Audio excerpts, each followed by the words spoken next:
বন্ধুরা, সহজ পদ্ধতিতে ছাতা মাথায় মেয়ের ছবি আঁকার জন্যে প্রথমে একটা গুণ চিহ্ন দিয়ে নিতে হবে। এভাবে একটা গুণ চিহ্ন দিয়ে নিবেন।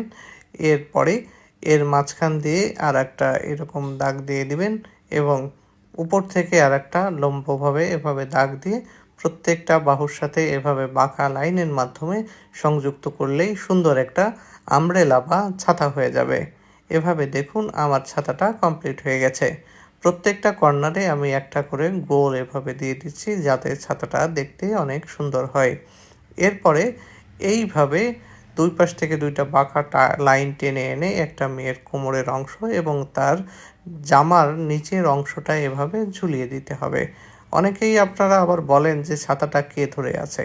আসলে বাচ্চাদের জন্যে এই সহজ পদ্ধতিতে দেখানো হচ্ছে।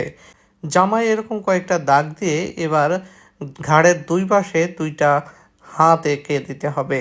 হাতের সঙ্গে জামার যে হাতা থাকে সেটাকে আমাদের এইভাবে কমপ্লিট করে দিতে হবে। হাতটা ভাঁজ করা অবস্থায় উপরের দিকে থাকবে। নিচে এরকম দুইটা পা এঁকে দিতে হবে। পাজামা পরা অবস্থায় আছে, পা দুটো এক জায়গায় এবং জুতা পরা থাকবে। এবার সুন্দর করে রং বেরঙের রং করে দিতে হবে ছাতায় এবং মেয়েটির জামায় লাল রং এবং হলুদ রং দিয়ে শেষ করতে হবে। তো আপনাদের আজকের এই ছাতা মাথায় মেয়েটির ছবি কেমন লাগলো জানাবেন।